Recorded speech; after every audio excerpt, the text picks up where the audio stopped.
जय Hind. Practice set के आज की क्लास में हम आगे के क्वेश्चन को सॉल्व करेंगे। जैसा कि हमने पिछले क्लास में कुल 1 से लेकर 50 क्वेश्चन को सॉल्व किया था, आज हम उससे आगे क्वेश्चन को सॉल्व करेंगे। तो चलिए हम शुरू करते हैं अपनी क्लास। हमारा 51वां वाला क्वेश्चन है, यानी प्रश्न संख्या 51। निम्नलिखित में से कौन सा एक आउटपुट डिवाइस है, यानी कि इनमें से, यानी ये जो चारों ऑप्शन है ना, इनमें से कौन सा डिवाइस है, आउटपुट डिवाइस है, उसके बारे में आपको बताना है। तो पहला ऑप्शन दिया है मॉनिटर, दूसरा दिया है आपका स्कैनर, तीसरा जॉयस्टिक, चौथा आपका कीबोर्ड। तो इनमें से क्या पूछा है, इनमें से वह पूछा है कि निम्न में से कौन सा एक आउटपुट डिवाइस है। तो अब देखिएगा, हमारा मॉनिटर, तो मॉनिटर क्या है, मॉनिटर एक प्रकार की आउटपुट डिवाइस है, जबकि स्कैनर क्या है, स्कैनर एक प्रकार की इनपुट डिवाइस है। जॉयस्टिक क्या है, एक प्रकार की पॉइंटिंग डिवाइस है। और कीबोर्ड क्या है, कीबोर्ड भी एक प्रकार की हमारी इनपुट डिवाइस है। इसलिए प्रश्न संख्या 51 का ऑप्शन ए, यानी इस क्वेश्चन का ऑप्शन ए हमारा क्या है, सही है। यानी कि 51 क्वेश्चन का ऑप्शन ए, यानी जो मॉनिटर हमारा है, कौन सी डिवाइस है, ये एक प्रकार की आउटपुट डिवाइस है। यानी कि प्रश्न संख्या 51 का ऑप्शन ए हमारा क्या है, राइट आंसर है। क्लियर। अब आगे बढ़ते हैं। हमारा अगला क्वेश्चन है, ईपी रोम का अर्थ है, यानी कि 52 वाला क्वेश्चन हमारा है, ईपी रोम का अर्थ, यानी कि ईपी रोम का फुल फॉर्म क्या है, आपको ये चीज बताना है।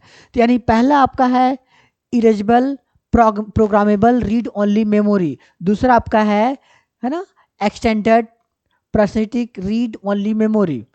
तो इसमें क्या है कि जो आपका रियल आंसर है, यानी सही आंसर आपका है erasable programmable read only memory. तो अब हम यहाँ पे क्या करेंगे, यानी क्वेश्चन संख्या 52 का ऑप्शन ए हमारा क्या है, सही है। यानी क्वेश्चन संख्या 52 का ऑप्शन ए हमारा सही, यानी कि ईपी का फुल फॉर्म क्या, erasable programmable read only memory. अब हम चलते हैं अपने अगले क्वेश्चन तरफ। हमारा 53वां क्वेश्चन है, यानी अगला क्वेश्चन है, MS डॉस ऑपरेटिंग सिस्टम किस पर आधारित है। यानी कि जो आपका माइक्रोसॉफ्ट डिस्क ऑपरेटिंग सिस्टम है ना, उसके बारे में पूछा है कि MS डॉस ऑपरेटिंग सिस्टम किस पर आधारित है। यानी कि आपका ये GUI है, यानी ग्राफिकल यूजर इंटरफेस है, CUI है, यानी कैरेक्टर यूजर इंटरफेस है, या CIU है। तो ये CIU एक तो अलग से ऑप्शन दे दिया गया आपको, थोड़ा सा गुमराह करने के लिए, या फिर नन ऑफ दीजिए, इनमें से कोई नहीं है। तो आप जानिएगा कि जो हमारा MS डॉस यानी ऑपरेटिंग सिस्टम है, किस पर आधारित है। तो ये हमारा CUI यानी कि करेक्टर यूजर इंटरफेस है, यानी कि इसमें अक्षर पर लिखकर काम किया जाता है। जब आपका विंडोज 95 आया ना, तो उसी समय से हमारे ये डॉस का नया संस्करण आया, उसी समय इसको क्या किया, लिखा गया, यानी माइक्रोसॉफ्ट ने इसको डेवलप किया, और तभी से ये आज तक के सभी वर्जन में चले आ रहे हैं ये डॉस के। लेकिन इनके काम करने का आधार क्या है, अक्षर होता है, यानी टेक्स्ट के आधार पर काम करते हैं। जबकि हम ये चीज जो काम कर रहे हैं हमारे क्या है, करेक्टर यानी कि GUI ग्राफिकल यूजर इंटरफेस है, लेकिन हमारा CUI क्या है, करेक्टर यूजर इंटरफेस, यानी अक्षर वाला जो होता है केवल डॉस होता है। जब आपको डॉस पढ़ा जाए तो क्लियर करा दिए डॉस क्या होता है। तो चलिए, यानी कि क्वेश्चन संख्या 53 में, यानी कि इस क्वेश्चन का ऑप्शन बी, यानी कि MS डॉस क्या एक प्रकार का CUI यानी करेक्टर यूजर इंटरफेस है। यहां तक तो क्लियर हो गया। अब आगे बढ़ते हैं।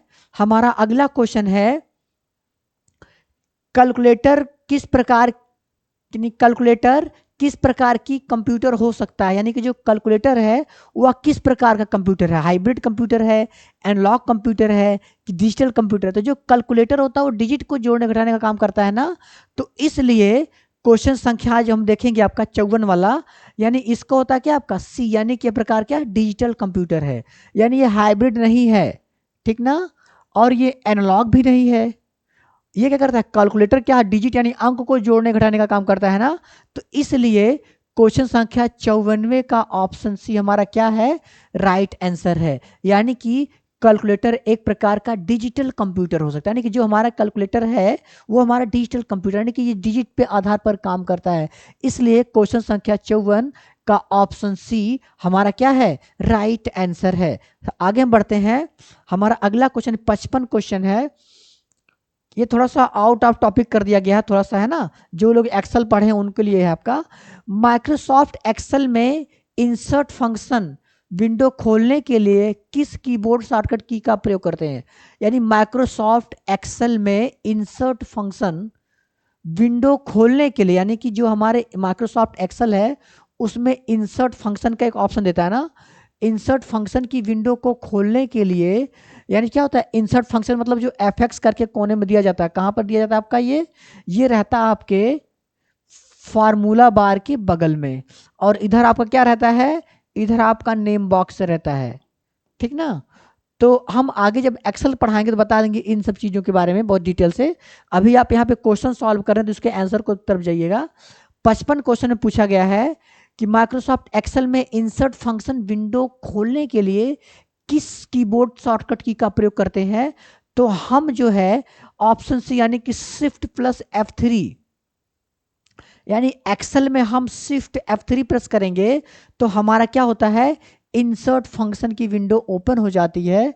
इसलिए क्वेश्चन संख्या 55 का ऑप्शन सी हमारा क्या है, राइट आंसर, यानी शिफ्ट प्लस F3 इसका राइट आंसर है। किस क्वेश्चन का, यानी क्वेश्चन संख्या 55 का ऑप्शन सी हमारा क्या है, राइट है, यानी सही आंसर है। अब आगे बढ़ते हैं, अगले क्वेश्चन तरफ बढ़ते हैं। हमारा अगला क्वेश्चन है यानी 56वां क्वेश्चन, कंप्यूटर की तीसरी पीढ़ी ने की प्रयोग किया, यानी कि जो कंप्यूटर की तीसरी पीढ़ी है उसमें किसका प्रयोग किया गया, यानी कि VSLI का प्रयोग किया गया, ट्रांजिस्टर का प्रयोग किया गया, या इंटीग्रेटेड सर्किट का प्रयोग किया गया, यानी और उसके बाद या फिर चौथा था वैक्यूम ट्यूब का प्रयोग किया गया।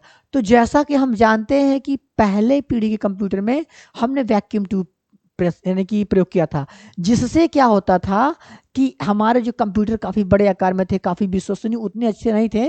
तो फिर बाद में इनमें टेक्नोलॉजी को, यानी कि इनमें टेक्नोलॉजी को बदलाव किया गया, जिससे इनके जो भी स्पीड में, एक्यूरेसी में, इन सब में काफ़ी ज़्यादा से ज़्यादा सुधार हुआ। तो इस प्रकार से पूछ रहा कि जो हमारी तीसरी पीढ़ी थे उसमें हमने किसका प्रयोग किया। तो पहला ऑप्शन दिया आपका है इसमें 56वें क्वेश्चन का VLSI, very large scale integration. फिर दूसरा ऑप्शन दिया है इंटीग्रेटेड सर्किट। तो हमारा जो आईसी का प्रयोग हुआ था, यानी क्वेश्चन संख्या 56 वाले में हमने आईसी का प्रयोग कहाँ पे किया गया था, इंटीग्रेटेड सर्किट, यानी तीसरी पीढ़ी के कंप्यूटर में किसका प्रयोग किया गया था, आईसी का प्रयोग किया गया था।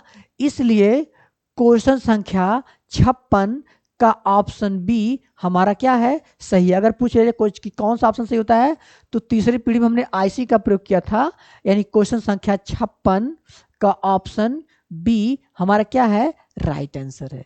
यहां तक तो क्लियर है। अब आगे बढ़ते हैं, हम अगले क्वेश्चन तरफ बढ़ते हैं, यानी 57वें क्वेश्चन तरफ बढ़ते हैं। देखिए हमारा 57वां वाला क्वेश्चन है, लिब्रे ऑफिस राइटर में सब्सक्रिप्ट करने के लिए उपयोग की जाने वाली कुंजी है, यानी कि लिब्रे ऑफिस जो आपका राइटर है, सब स्क्रिप्ट, यानी होता है ना सब स्क्रिप्ट और सुपर स्क्रिप्ट, ऐसे करके ऑप्शन आपको ऑप्शन पढ़ाया जाता है ना। तो यहाँ पे पूछा है राइटर में सब स्क्रिप्ट करने का शॉर्टकट की, यानी कौन सा की शॉर्टकट के लिए उपयोग की जाती है। पहला ऑप्शन दिया है Ctrl+P, दूसरा ऑप्शन दिया है Ctrl+Shift+B, तीसरा ऑप्शन आपका निश्चित दिया Ctrl+O, और चौथा ऑप्शन दिया आपका Ctrl+M। क्लियर ना।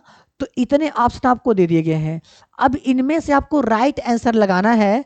तो हम जानते हैं कि लिब्रे ऑफिस राइटर में सब स्क्रिप्ट का शॉर्टकट होता है Ctrl+Shift+B, यानी क्वेश्चन संख्या 57 का ऑप्शन बी हमारा क्या है, राइट आंसर है। यानी क्वेश्चन संख्या 57 का ऑप्शन बी हमारा क्या है, राइट आंसर है, यानी 57 का ऑप्शन बी हमारा सही आंसर है। यानी कि सब स्क्रिप्ट करने का शॉर्टकट की हम किसका उपयोग करते हैं, कंट्रोल शिफ्ट और बी का प्रयोग करते हैं, इसलिए क्वेश्चन संख्या 57 का ऑप्शन बी हमारा राइट आंसर है। अब हम बढ़ते हैं अपने अगले क्वेश्चन तरफ।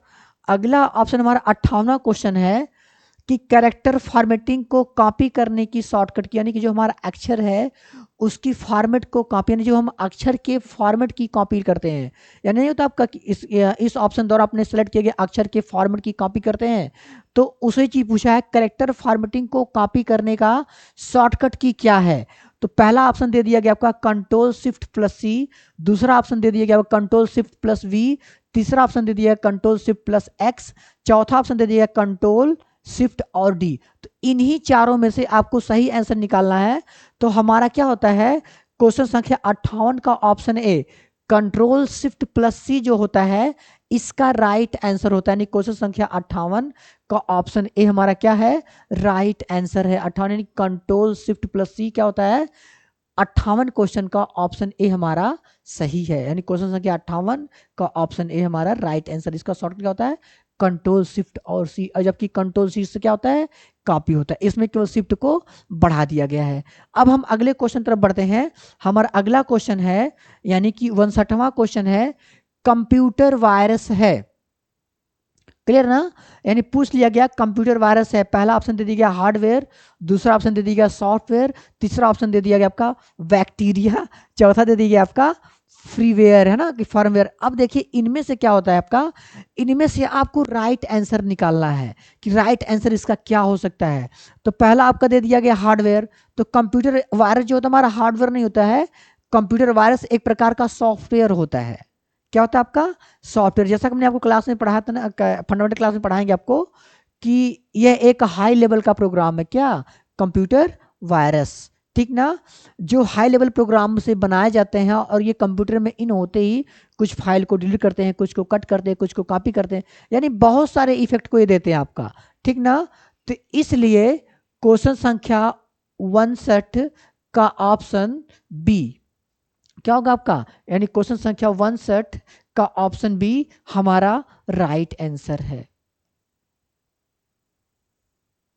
ठीक ना। अब हम पढ़ते हैं अगले अगले क्वेश्चन तरफ। हमारा अगला क्वेश्चन है टीएफटी स्टैंड फॉर, यानी 60 वाला क्वेश्चन हमारा है टीएफटी स्टैंड फॉर। तो यानी कि यहां पे 60वें क्वेश्चन में पूछा गया है टीएफटी का फुल फॉर्म क्या होता है, यानी क्या पूछा गया, जो हमारा टीएफटी है उसका फुल फॉर्म क्या है। पहला ऑप्शन दे दिया गया थिन फिल्म ट्रांजिस्टर, दूसरा ऑप्शन दे दिया गया टेलफेल्टिन क्यूब फुल थिन या टैक्स फुल टोटल। तो इस प्रकार से हमारा जो अब 60वें क्वेश्चन देखेंगे, जो हमारा टीएफटी होता है इसका फुल फॉर्म होता है थिन फिल्म ट्रांजिस्टर, यानी क्वेश्चन संख्या 60 का ऑप्शन ए, यानी क्वेश्चन संख्या 60 का ऑप्शन हमारा ए क्या है, ये राइट आंसर है, क्लियर, यानी क्वेश्चन संख्या 60 का ऑप्शन ए हमारा क्या है, राइट आंसर है, क्लियर ना। यहां तक तो क्लियर हो गया। तो हम थोड़ी सी क्लास को ब्रेक कर रहे हैं, क्योंकि मिलेंगे अगली क्लास में, क्योंकि कुछ टेक्निकल इशू आ रहा है, ठीक ना। चलिए, जय हिंद।